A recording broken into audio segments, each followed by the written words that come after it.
Mga kapuso, bago sa saksi, nagsagawa ng operasyon kontra online gambling ang QCPD, PCSO at DICT sa Quezon City ngayong gabi. Wala nang kaukulang lisensya ang mga inarestong operator. At saksi live, si Jimmy Santos. Jimmy? PIA inaresto ang ilang individual na nasa likod umano ng pag-ooperate ng illegal na online gambling dito sa Quezon City ngayong gabi.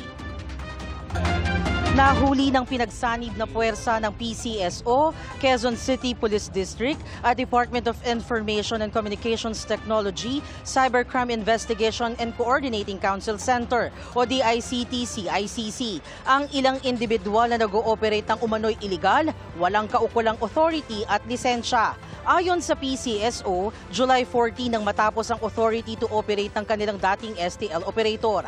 Pero sa kabila ng kawalan ng lisensya at authority to operate, patuloy raw itong nagpapataya online gamit pa raw ang kanilang logo at pangalan. Kaya naman daw lumapit na sila sa DICT-CICC para maaksyonan.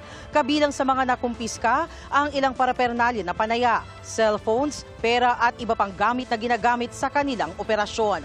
Malaki raw ang halagang nawawala sa kaban ng bayan sa mga ilegal na operasyon tulad ng operasyon ng kanilang nahuli ngayong gabi. Maaring maapektuhan din daw ang mga binibigay na serbisyo ng PCSO tulad ng kanilang binibigay na mga medical assistance sa charity.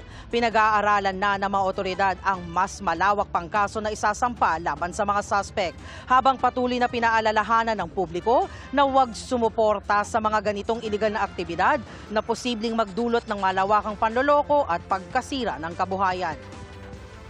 PIA ayon sa mga naarestong individual, teller lamang daw sila sa mga outlet na inoperate ngayong gabi. At ang pagkakaalam daw nila, nasa proseso na raw ng pagre-renew ng lisensya ang mga may-ari nito. At live sa Quezon City para sa GMA Integrated News, Jamie Santos ang inyong saksi.